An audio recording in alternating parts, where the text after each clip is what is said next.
കലാഭവൻ നവാസിന്റെ അപ്രതീക്ഷിതമായ വിയോഗം വലിയ ഞെട്ടലാണ് മലയാളികൾക്കിടയിലുണ്ടാക്കിയത്.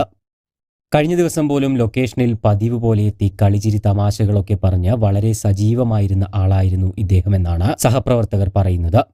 പ്രത്യേകിച്ച് ഒരു ആരോഗ്യ പ്രശ്നങ്ങളും ഇല്ലാതിരുന്നയാൾ തികച്ചും ആകസ്മികമായി വിട പറയുമ്പോൾ ആർക്കും ഇത് ഉൾക്കൊള്ളാൻ സാധിക്കുന്നില്ല.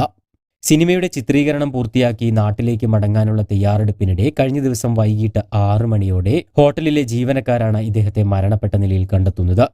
കട്ടിലിനോട് ചേർന്ന തറയിൽ വീണ് കിടക്കുന്ന നിലയിലാണ് ഇദ്ദേഹത്തെ കണ്ടത്.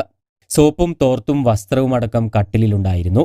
ഹോട്ടലിൽ നിന്നും ആശുപത്രിയിലേക്ക് കൊണ്ടുപോകുമ്പോൾ ഇദ്ദേഹത്തിന്റെ ശരീരത്തിന് അനക്കമുണ്ടായിരുന്നുവെന്നാണ് ഹോട്ടൽ ഉടമ പറഞ്ഞത്. എന്നാൽ ആശുപത്രിയിൽ എത്തിയപ്പോഴേക്കും മരണം സംഭവിച്ചിരുന്നു. ഒരു കാലത്ത് മലയാള സിനിമ സീരിയൽ മേഖലകളിൽ നിറഞ്ഞു നിന്ന നടി രഹനയാണ് നവാസിന്റെ ഭാര്യ. ഇവർക്ക് 3 കുട്ടികളുമുണ്ട്. നവാസിന്റെ അപ്രതീക്ഷിതമായ വിയോഗ വാർത്തയറിഞ്ഞ് ആകെ തകർന്നിരിക്കുകയാണ് രഹന.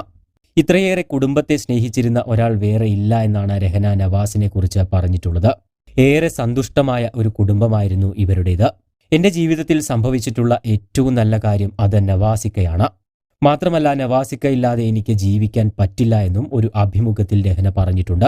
51ാമത്തെ വയസ്സിൽ അദ്ദേഹം യാത്രയാകുമ്പോൾ കുടുംബത്തിന് നഷ്ടമാകുന്നത് അവരുടെ നട്ടെല്ലാണ്. എന്തിനും ഏതിനും കുടുംബത്തോടൊപ്പം നിൽക്കുന്ന ആളായിരുന്നു നവാസ്. കൂടാതെ ആരോഗ്യ കാര്യങ്ങളിലെല്ലാം വളരെ ശ്രദ്ധ ചെലുത്തുന്ന ആൾ കൂടിയായിരുന്നു ഇദ്ദേഹമെന്നാണ് ബന്ധുക്കളും സഹപ്രവർത്തകരുമെല്ലാം ഒന്നടങ്കം പറയുന്നത്. രഹനയും നവാസും കലാരംഗത്ത് പ്രവർത്തിക്കുന്നവരായിരുന്നുവെങ്കിലും ഇവരുടേത് പ്രണയവിവാഹമായിരുന്നുവെന്ന് പറയാൻ സാധ്യമല്ല. 1999 ചങ്ങരംകുളത്ത് വെച്ച് ഒരു നൃത്തവേദിയിലാണ് രഹനയും നവാസും ആദ്യമായി കണ്ടുമുട്ടുന്നത്.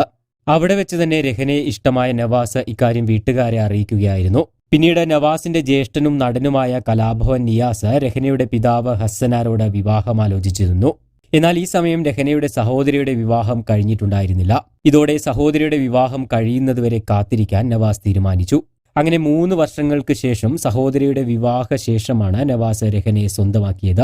രഹന എല്ലാ അഭിമുഖങ്ങളിലും നവാസിനെ കുറിച്ച് ഒരുപാട് വാചാലയാകാറുണ്ട്. കാരണം രഹനയ്ക്ക് അത്രയും പ്രിയപ്പെട്ടതായിരുന്നു നവാസിക്ക. വലിയ ഒച്ചപ്പാടും ബഹളവും ഒന്നും ഉണ്ടാവാതെ ശാന്തമായി പോകണമെന്ന് ആഗ്രഹിക്കുന്ന ആളായിരുന്നു നവാസിക്ക എന്നാണ് രഹന പറയാറുള്ളത്. ഒടുവിൽ 3 മക്കളെയും തന്റെ പ്രിയതമയെയും തനിച്ചാക്കി നവാസ് ഈ ലോകത്തോട് വിട പറഞ്ഞിരിക്കുകയാണ്.